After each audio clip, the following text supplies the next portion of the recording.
Mihi o te pō, kia kata katoa no mai haere mai. Good evening and greetings, and what a fantastic turnout.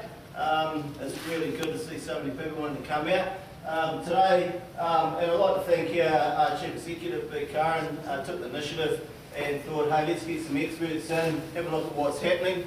Obviously, we're really conscious of what's been happening over the last few months, but of course, other people like my deputy, who's been around a lot longer than me, know that some of this stuff's been happening for tens, if not hundreds of thousands of years.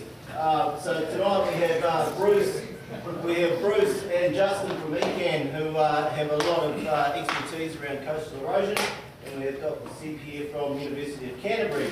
And he's just been in to see the councillors as we were finishing the workshop, and he's also got 5 students who are committed to doing some more analysis and work for us on this issue. So I'd like to thank Seb and his crew who are going to do some of that. And I'll hand back over to Ashley. We've got a bit of a flyover. Council staff with some GPS drone footage can do some comparisons. It gives a really good visual of what's happened just of late. And then, of course, hand over to the team here that can put some context and some science behind what's happening, what could happen, and then open up to some Q&A. So, greetings and thank you all for being here. Ashley, thank you. So this evening's programme, we're going to start with a flyover from Will, and then we'll come to Justin, and he's got 15 minutes to 30 minutes of really good interesting stuff in terms of bigger picture processes, and we're going to refer to Seb to talk about what we're getting done from some students and where we might go in the future. So we'll start off with, and then we have Q&A. Just hold those questions till the end, because you might hear some of the answers a bit later on. So we'll get you to fly. Cool, so this stuff. Clips, there we go. So the one on the left was from a few minutes ago, and the one on the right was a week ago. And so we're just flying with the drone, they're in sync, so you're looking at exactly the same places. You can see all the vegetation on the left that's gone, and the roadway, and it's gone in quite a few places as well. And you can see there's still the flood rooms for the deer stalkers, that's been relocated. And you can see and the hedge is gone.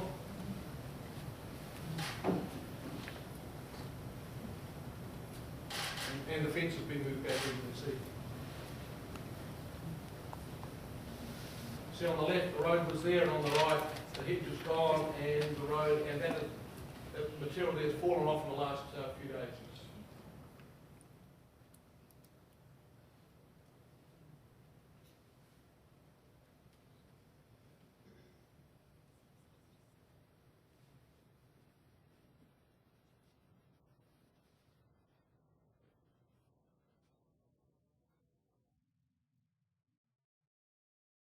Out to sea perspective, looking in at the cliffs and the erosion.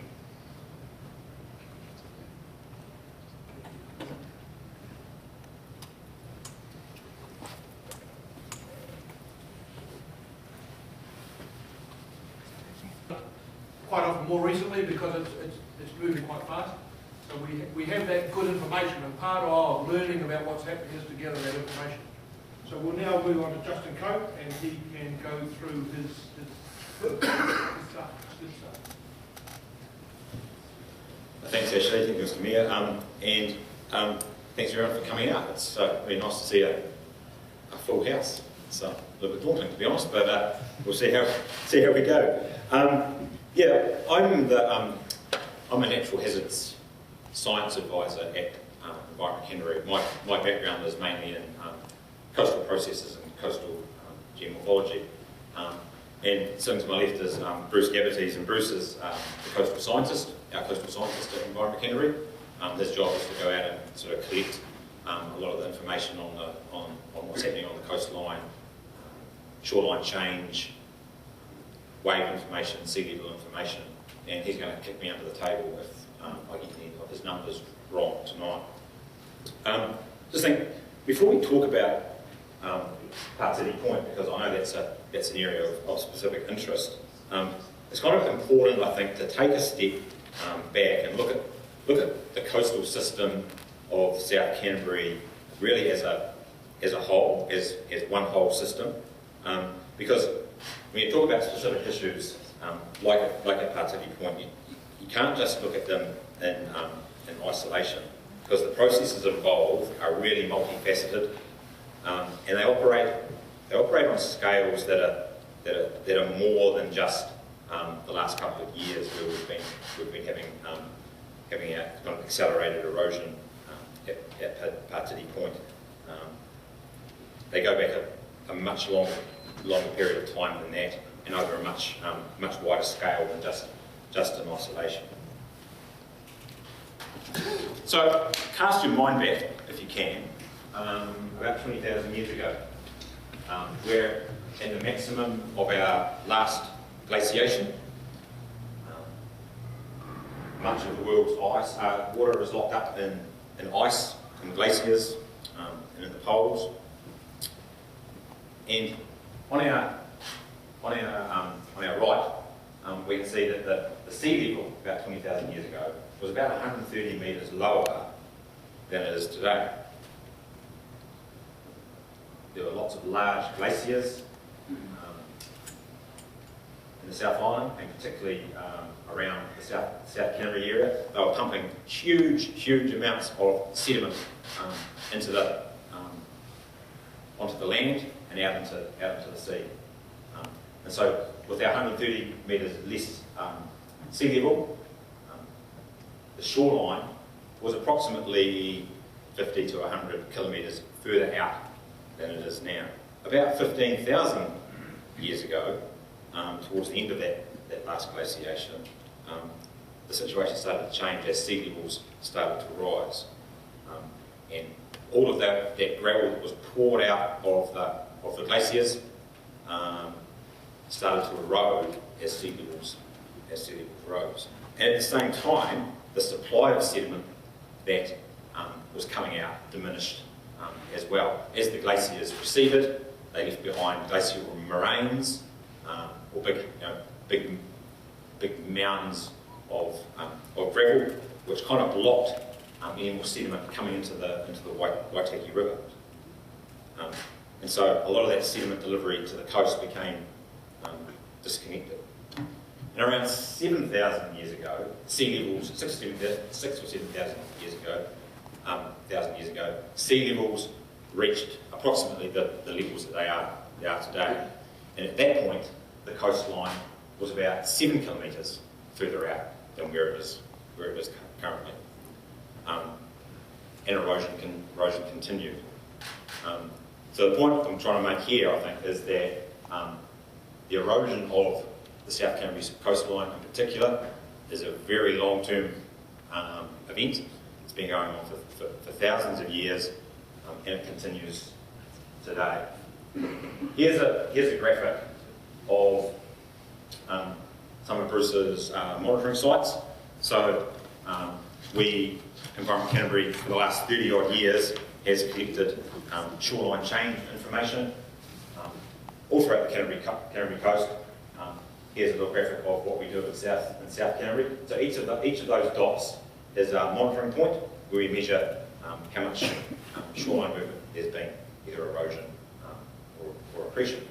Accretion just means the coast is building out. Erosion, obviously, it's moving back.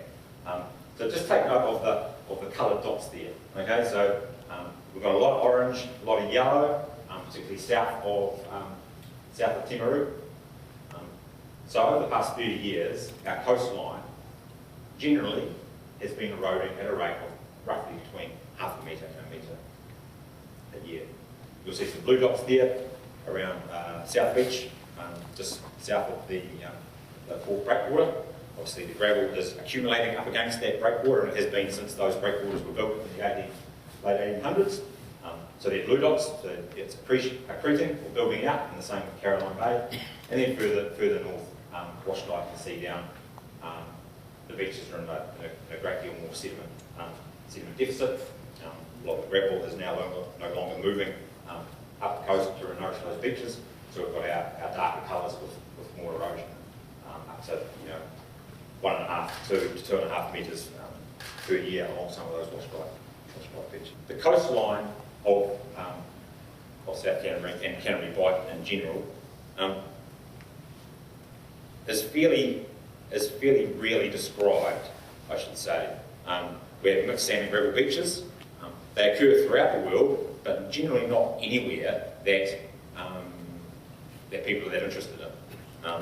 Mixed sand and gravel beaches on the Timaru coastline and the South Canterbury coastline have generated quite a lot of scientific interest and management interest, mainly because of the populations associated with where they are. So mixed sand and gravel beaches are really different to sand beaches. This is a slice through the beach of a mixed sand and gravel beach, just a very simplistic cartoon. One of the main features of the mixed sand and gravel beach is this nearshore steep. So we've got quite a shallow sloping seabed, then all of a sudden we have this 2 or 3 metre high step that builds up to our foreshore. And that's the reason why on these mixed sand and gravel beaches we get these sort of quintessential plunging breaker waves. The waves hardly feel the bottom as they move in, then all of a sudden they hit much shallower territory and just dump all the energy in one spot in a single line of breakers. Whereas you would have noticed on sandy beaches, the waves break and then sometimes in several lines, and then move up the beach as they break on bars. One of the other main features of a mixed sand and gravel beach is our plunging wave. There's a real mix of sediments. So we've got anything ranging from big cobbles to little very fine sand.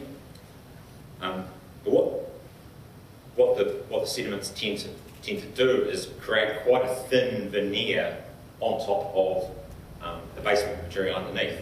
So some of these beaches, as a general rule, might only have a metre or 2 or 3 of actual gravel, and then underneath we have, as an example here, some of this sort of basement material, which might be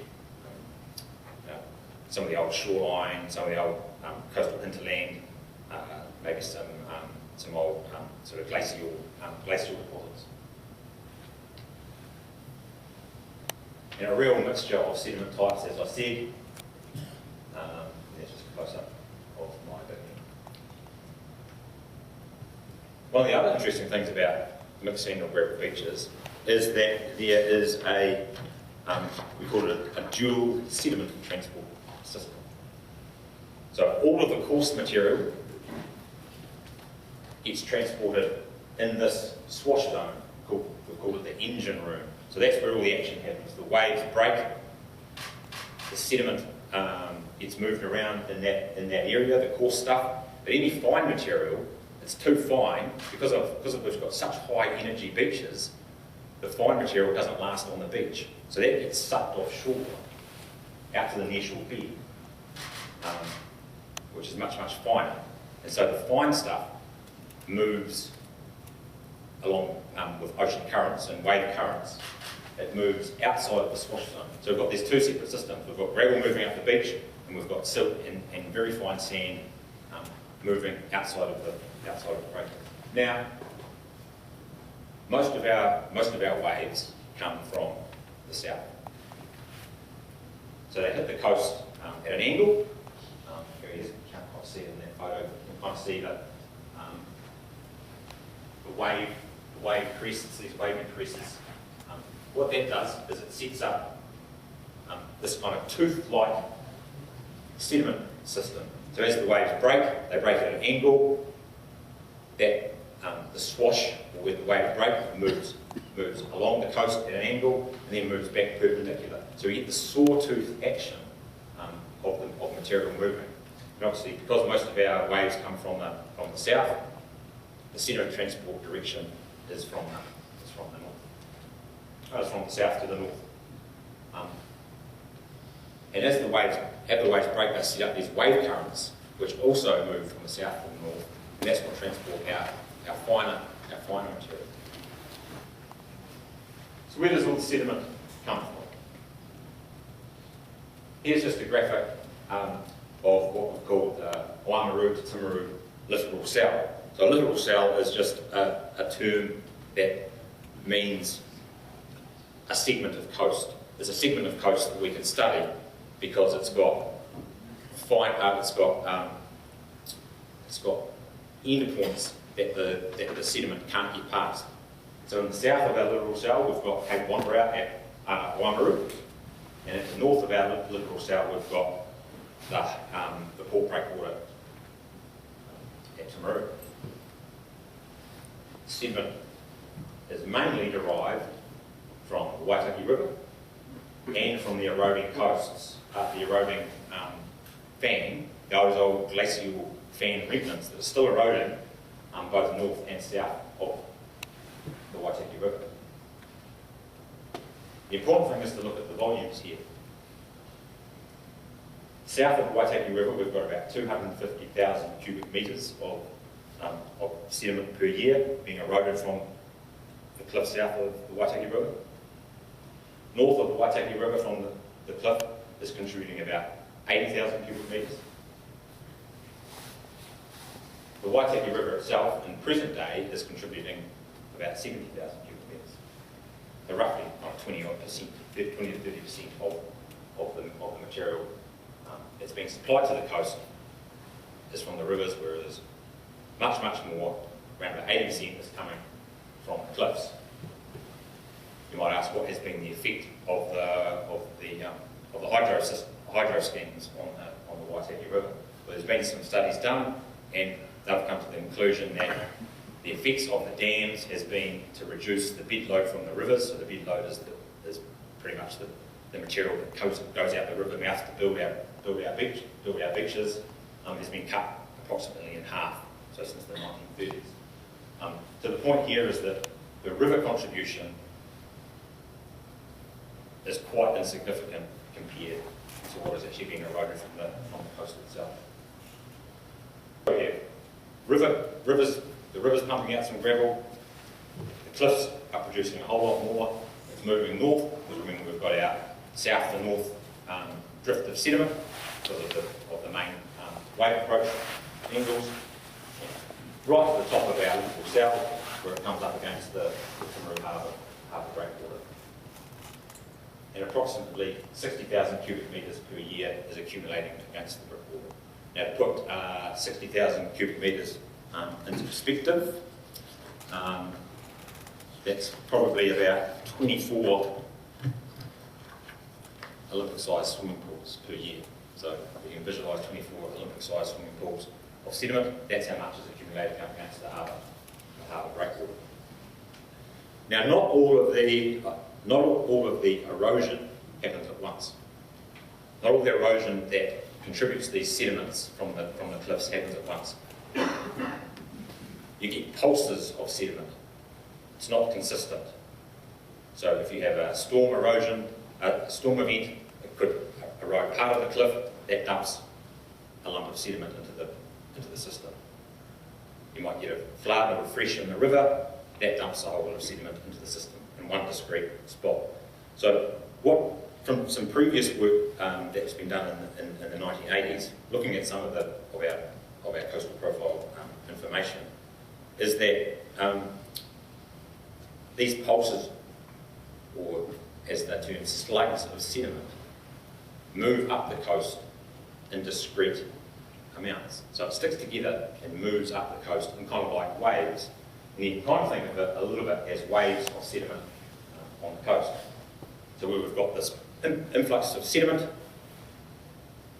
the beach volume at that point is quite high. That's what we call the kind of the trough, the crest of the wave. And where the sediment isn't so much, hasn't got so much volume in the beach, we call that the trough of the wave. And these features slowly move up the coast over time. The upside of that is when we have a crest of the sediment in one particular area, that's actually creating quite a lot of protection to that part of the beach. The beach has got more volume, it absorbs more wave energy from the storms, and it can protect whatever is in behind it. Conversely, where you've got one of these troughs, one of these parts of the coast that is deficit of sediment, doesn't have as much sediment in it, it's much more vulnerable to wave attack. There's not as much volume in the beach that can absorb that wave energy. The sediment delivery and erosion is highly cyclical, it's highly episodic, it doesn't happen continuously. It's event driven, and it's quite often, more than likely, driven by coastal storms. Here's just some data from Will's drone at Partiki Point. The underlying photo there is from 2008, and what we're comparing here is the thin black line was the shoreline in March 2018, compared to the red line, which was in July 2019. And there's been further erosion since then, I understand. But what we're seeing here is upwards of 10 metres of erosion in that pretty short period of time between March 2018 and July 2019. But even since 2008, which is the base photo, we've probably got almost double that erosion in some places. So we've had approaching 15 to 20 metres of erosion in some places. A lot of it to do is with just the fact that Partiki Point has always been an erosional feature. Headlands, by their very nature, stick out into the ocean. Headlands, by their very nature, attract wave energy, for want of a better word. The wave energy converges on these bits of land that have had the audacity to stick out into the ocean. Obviously, we're not helped in the Partiki Point situation in that the sort of volcanic rock that it sits on, because it's a volcanic headland, it's mantled, or it's covered in fine loess sediment. So loess is a wind-blown glacial silt, which kind of came out of the glaciers, got blown out of the glaciers at the same time as we were talking about before, kind of around 20,000 years ago. So all that material was ground down by glaciers and gets whipped up by the nor'wester and covered that landscape. And if we look at sort of some slightly more recent history, we can work out how much, on average-ish, is the Partiki Point eroding, and the answer is around about 1/2 metre a year. Now that 1/2 metre is kind of a bit of a notional number, and what I mean by that is it's a little bit arbitrary in that the coast will never erode at exactly 1/2 metre a year. Some years it will be more, some years it will be less. And that is really driven by the wave environment. Don't get too concerned about this graph. This is a plot of significant wave height from Wave Buoy, which is situated off Banks Peninsula, and it just gives a general appreciation of the storminess that we've experienced between on the left side of the graph 2015, on the right side of the graph pretty much up to the current time. It shows significant wave height. Now, significant wave height is a term that we use to kind of describe the worst of the waves. Not the absolute worst, it's not maximum wave height, but it's the highest, the average of the highest 1/3 of the waves. So they are the waves that kind of do most of the damage during a storm event. It's not necessarily the one big wave once in a while, it's the continuous hammering of those significant waves which causes a lot of damage. And the coloured dots up there are where Bruce here has identified what we term significant storms. So significant storms are what we term 4 metre significant wave height that has gone on for more than 24 hours. Okay? So they're big storms that have gone on for a long time. And we can see that quite a few of these storm events are grouped together. We call these storms in series. So these are really important because if you have a big storm, and then you have a long period after that where there isn't any kind of storms or no high wave energy events, then that will give the beach a chance to recover. It'll give the beach a chance to recover its volume. But if you have storm after storm after storm, or 2 storms in a row, then it doesn't give the beach enough time to recover. It doesn't give enough time for our, if you like, those pulses of sediment to come along and help out the beach. So it exposes whatever's in behind the beach to the full forces of the waves. The buffering capacity of the sediment doesn't get a chance to recover itself. And we're in a particularly stormy period. The last 4 or 5 years, we've had quite a lot of coastal storms. This is just a list of, since 1999, since we've been collecting wave data from our wave board. Since 1999, these are the top 21 storms. The thing to note here is 9 of them, so nearly half of them, have occurred since 2015. Okay? So the last 4 years have been very active in terms of the storms that we've been getting. Here's just an example of what can happen to the beach after some of those storms in series. The top photo, this is at around Saltwater Creek. This is taken down the Scarborough end of Saltwater Creek, near the old opening culvert. And so this is what the beach looked like after 2 of these storms in series in June 2015. Massive amounts of sediment loss, all the erosion that went alongside of it, all those old works exposed. But here's our cyclic thing happening.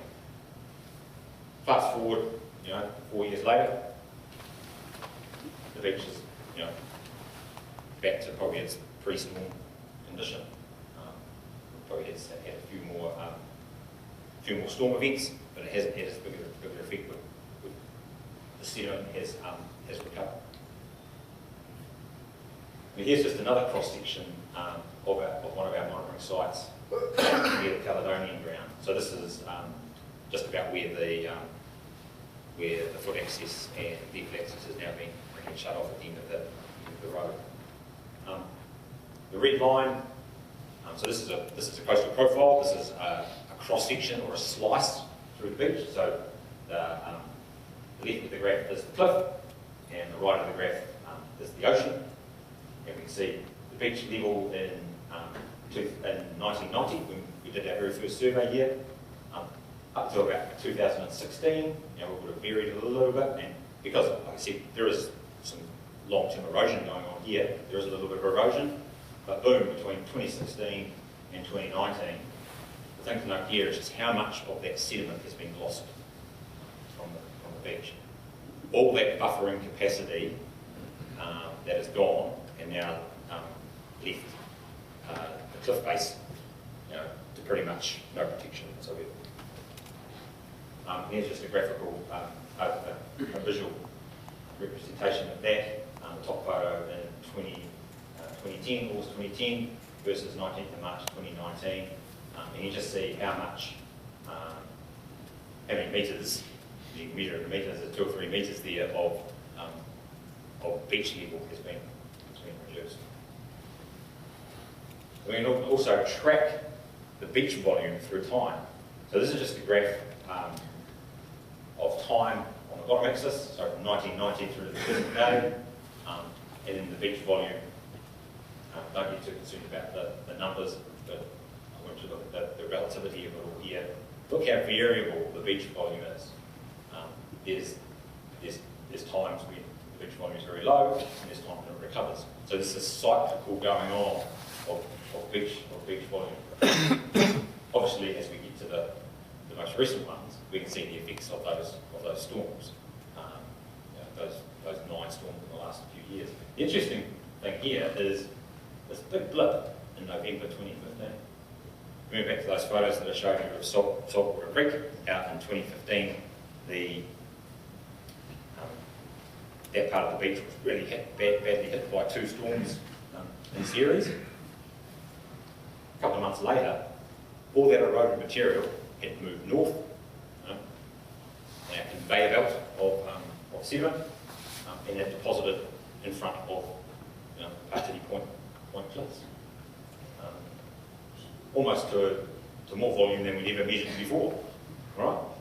And then obviously subsequently with the subsequent storms, all that erosion, all that sediment is now being eroded away. That's an example of what can happen to that sediment buffering in the during a storm or after a storm. You can see here there's absolutely no sediment left on the beach. Remember, mixed sand and gravel beaches are quite, the veneer of sediment on top is pretty thin at the best of times, so it doesn't take a lot for it to all be removed completely.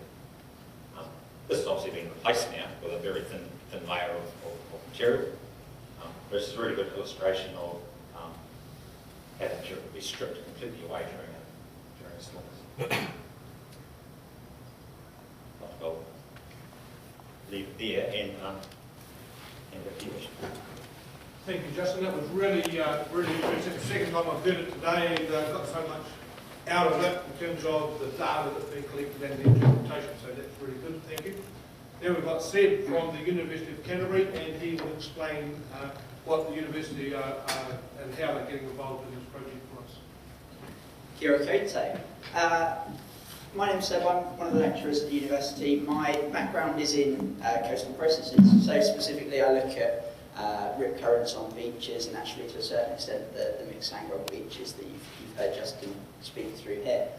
I am going to be supervising the group of 5 students we've got working on this over the next few weeks, and all I want to do in the next probably 3 or 4, maybe 5 minutes is just outline what they're working on and kind of the scope of their brief and any limitations for the project that they're looking to undertake.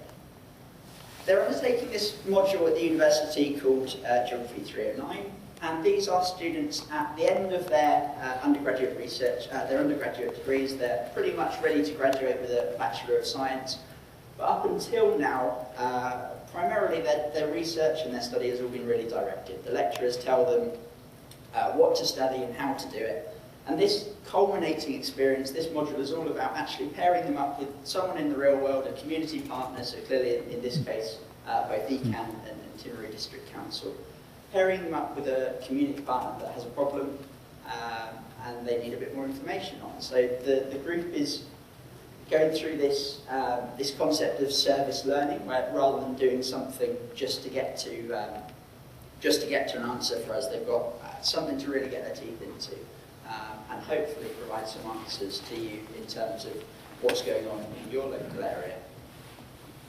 The module's been running for 5, maybe 6 years, with a variety of community partners. You can see some of the previous reports students have come up with. They're all posted on this website, which we can make available to you, just to see the sort of projects that have been undertaken in the past.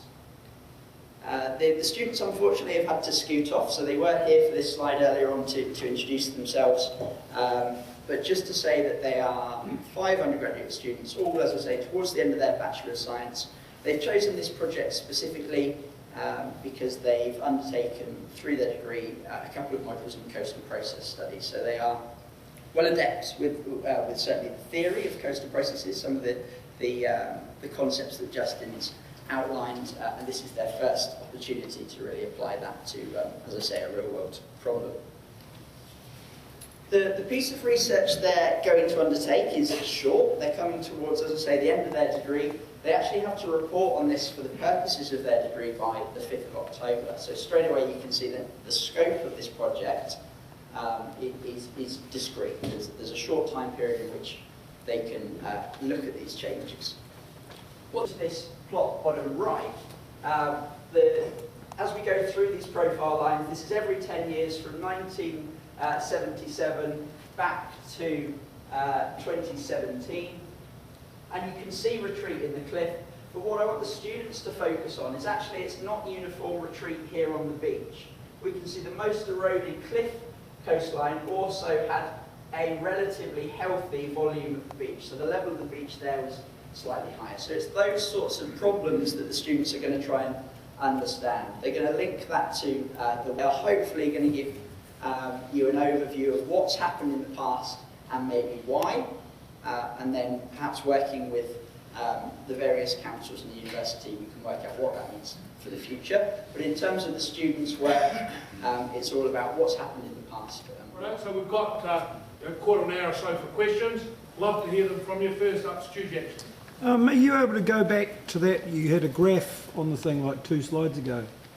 Yeah, what's chainage? So chainage is just the technical term for distance from the benchmark. So as you go from left to right there, the left is just a measurement back towards the cliff. And then we're talking about how many metres offshore are we going. So we can see actually that the cliff portion is maybe 5 metres at this particular site. And then we've got something like 30 or 40 metres of beach that we can measure. So chainage is just the term that allows you to know how far offshore. It comes from the good old days, like Reed County Bed Organ. They used to use a chain to do surveying. 22 yards all over. Thank you. Can I ask 2 questions? And the first one is, after we do the studies, who is going to come up with the solutions? Is my first question. And the second one is, I guess with my knowledge of the old landfill sites and the cemetery that's there, what is the risk going forward that they can be exposed? And I guess just add that little bit of grass beside the protected point car park, is that part of the old landfill as well? No. Not as far as I'm aware. Yeah. So there's 2 questions there. Who's going to come up with a solution? At this stage, this is joint effort between Environment Canterbury and ourselves. Justin and his team are preparing a lot of that information for us as TDC to consider, because we have a district plan review on foot and we have to notify to the public where this might end up, if we can work that out, or at least put some lines on a plan to show where it's going to end up. Whether there are solutions out of that in terms of physical works, or whether it's managed retreat or whatever, that's still to be determined, whatever can be found out over the next, and it might not be just the next few months, it might be the next 12 months. So it will take time to come, it's work in progress, and we're just starting off on this scientific sort of evaluation. We're also in discussions with Kiwi Rail, and so they're well aware of our concerns for the coastal environment, and are certainly willing to talk to us about that. The Waitaki, with the controlled flow, is it possible that the size of gravel coming out is smaller in bulk, from big to small, is now smaller coming out and therefore less useful on the beach? And 2, Waitaki Delta, which is the headland of the fort, as it flattens out, will the supply from the delta as well diminish, and therefore the feed in diminish in total and size? Yeah, it's a bit of a debate that's been going on for a while, and there's been lots of kind of anecdotal evidence that there has been a reduction in sediment size coming out of the Waitaki River, and I think we have to take that on board, because we weren't measuring. They were visual observations. We weren't measuring the sediment size on the beach back then. Do you know where the bedrock is? How far down? The volcanic rock. Whereabouts is it on the headland? Is it 10 metres below the football field, or is it 20 metres? Do you know where it is? I'm afraid I do not. Can you not do some sort of sound X-ray thing to find out where it is, and we can plan? Well, I think that that potentially one of the things that the students may look at, and not doing anything fancy like that. They won't be doing that, but I'm sure there's some geological maps that we can look at. We'll give that kind of information. What do you think? I'm Don Heyman, and I used to farm down at the mouth of the Wire River. And I know that we've got theorists here, but we've got to get down to practice. My father always used to tell us that if you play with nature, you'd better make sure there's some pluses, because there will be minuses. But I think we've got to get past this theory business and get onto some practical resolutions. Smithfield, well, the freezing works, and this is all in a short period, in a close period of time. Is there any research being undertaken at these other two spots, and is there any connection or correlation with as to what's going on, why is this all going on at the same time and how it's connected? Right. Well, the answer is they're not connected, right, and therefore not researching that. At Smithfield, it's a totally different issue altogether. It's been reported in the media that you're part of that. Then we'll come over here. The gentleman before was saying about, is it possible the seafloor shifted, and whoever it was that mentioned that, and you said, well, it's impossible to know. I'm sure if you contacted the port, marine maps and that, they would have very accurate soundings on exactly where the depths are all around there. Surely that could be checked into and possibly a new set of soundings done to see whether or not maybe the undersea surface has changed a bit. There will be definite, accurate things there. It's not something we don't know where it was before. No, we know where it was generally, but what I'm saying, right now we don't know if it's great. We'll ask our students to actually advise us whether that is something we should look into further. I indicate it is. In 2015, we built down at Anchorage Place, a strategic point. Yes. We are naturally very concerned as to what's going on behind us. So what's stopping us just throwing up the old steam locomotives from down the quarry and getting a couple of boulders and throwing in front of the cliffs? What we did previously with the harbour and stuff. We created the harbour, it's man-made. The whole harbour's been man-made. Why don't we throw some boulders in front of it, make a nice little reef there, we could do a little curl going in this corner there, nice little wave. That is something that we talked about earlier this afternoon, and I'll get Justin to talk about that. We're dealing with some pretty very high energy environment. Yeah, there's some big concrete slabs down there have not washed away yet, and they're still sitting there, and they won't wash away. Even this, okay? I think that by putting hard protection along here, you're setting us up for a lot of maintenance, a lot of cost involved, particularly if you're talking about kind of tetrapods or some sort of engineered kind of structure. Even tipping large, placing large rocks without sort of. But it's along the lines of, in 2015 you just said that you had no idea there was any erosion. I've been walking my dog down there for 10 years, lived in that area of town for close to 50 years, and involved with the football club, and that concerns that we've had no contact by the council about any erosion. But over the last 8 years or 10 years walking my dog, I've watched that erode. And 8 years ago, the council at one stage were putting logs down there, breakwater things, wrapping them up in wire. About 8 years ago, I talked to a guy, and you've just said to a lady over here that you didn't know this was going to happen. You've known for years. No. Someone's known. Just to be clear, what we didn't know was the rate of erosion. And you heard Justin say it's averages half a metre a year, but that can vary markedly from year on year. Why would you build houses there if you knew that? There's still some distance away from the coast. But at that time, it certainly wasn't going. Question is obviously doing a lot of research all around Timaru Point, that area, but all you're going to do is go to Jack's Point, the lighthouse, all the other headlands, they're all doing it. It's not just Timaru Point. It's everything all the way to Parrera. So, if we're going to research Timaru, you might as well research a few other headlands that are all fallen into the ocean. We're not just talking about, it's not just South Canterbury Timaru that's experiencing these problems. Research is obviously going to take an amount of time. Meantime, the erosion there continues on. Is there a problem with putting in place a temporary solution that may hold it while the research is done and then we have an end result? My understanding was that the student group are not going to make predictions. Is that correct? Yeah. Okay. So I guess my question is, at what point will we have the data if ECAN don't already have the data, which is also my understanding?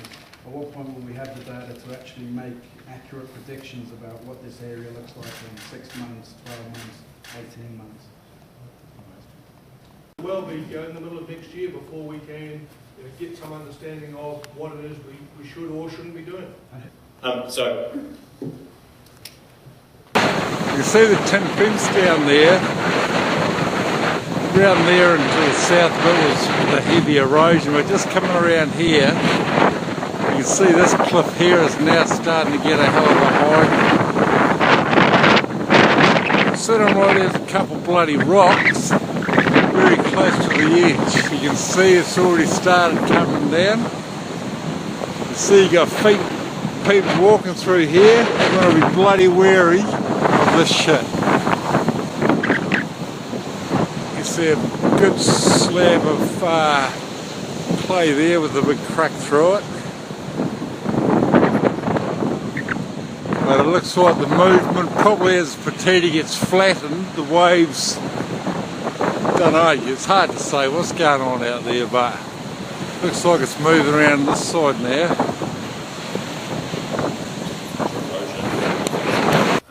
Sea level rise and climate change, really, that's a focus for most councils all over the country. So Environment Canterbury and Timaru District Council are working. We're going to tackle what that means, and I don't have a time frame exactly, but we're kicking off a tendering process for doing some of that work. This year, and it may be 6 months or 12 months away before we get a final kind of agglomeration of all that past research and future gazing as well, which we're really excited about. So you say in 12 months you start doing the modelling? We haven't put the work out to tender yet. It's underway. It's the district plan review. That's the plan that tells you what you can do whereabouts with the land. It's zoning for residential, commercial, or coastal reserve, or whatever. That plan is being reviewed. It's halfway through the work, and the work that Justin was talking about is an input to those new planning maps. Lady here, yes. I was just wondering if this situation is unique to our coastline, or could you not make use of some of the research and knowledge that has been gained by England or other countries who have got erosion problems too? That is considered. I think the UK finds itself in a very similar situation whereby plans were put in place 30 or 40 years ago. Some of the hard engineering, the protections that you see on the UK coastline were put in a lot longer ago than that, when council management frameworks were disjointed, and it was at that point almost protect my bit of coast and not care what's going on further down. The UK is, unless it's really critical infrastructure, the UK is now, where it can, adopting a policy of managed retreat. And so there are shoreline management plans, they're called in the UK, freely available, and if you start to look through those, wherever they can, the UK is looking to not protect coastlines, but there is obviously a cost benefit not protect coastlines. And also to add a little bit of context here, our geomorphology here is quite different when you were around the world, and just to talk about that. And so that means our situation is different, and we've got to do our own study. But understanding sea level rise predictions and so on was all an input, whereas in the past that was a bit more unknown. We're currently sort of concentrating on Petiti Point, but the most important and most serious erosion is south of that on Otapiu Beach, which is the beach which protects the old landfill. Now the old landfill runs 500 metres from Petiti Point down, further down to where the creek is. Yep. Now it's eroding that quickly, and the council, as it's sheer folly and stupidity for the council, in their landfill plan of the next 20 to 30 years, they're going to be putting another nearly 1 million tonnes of rubbish on the current top of the landfill. Now, with this erosion going on the beach, and it's only talked about 30 metres away now, it is eroding very fast. Isn't this stupidity with what's going on around New Zealand with all these landfills getting washed out? Question. And I'd like your students maybe who are going to be concentrating possibly on the point to possibly have a look at the beach and just see if they can evaluate the effect, how quickly that beach is going to erode, because I think tomorrow, Dave, they're going out and digging out the walkway. Those of you who would have been around there walking down the beach, on Odyssey Beach, the walkway is gone, well, it's gone now. Tomorrow it will be gone forever. Guy over there made a good saying before. He said that, you know, if you go to Mother Nature, expect serious consequences. Question for these guys is, you know, Littleton, you go down to Big Estuary, Port Chalmers, you go down to Big Estuary, Timaru, we've got a really active coastline, and bang, and built this big harbour. 150 years on, are we just eating our own, you know, like, when they went, well, we'll build this harbour here 150 years ago, cool. Is that now why a lot of this has all happened, you know? I mean, long term, like I said before, the coast has always been eroding. The construction of the port breakwater, when they first did it in 1880 or whenever it was, they noticed immediately that the sediment was building up against it, and that has had an effect on of stopping that northward flow of coarse sediment going north, which initially completely broke down Waimatai Lagoon. In Waimatai Bay there was a lagoon that looked a lot like Washdock Lagoon, like a barrier beach. That was starved of sediment, and that broke down and disappeared. Washdock Beach initially started to erode at kind of 5 or 6 metres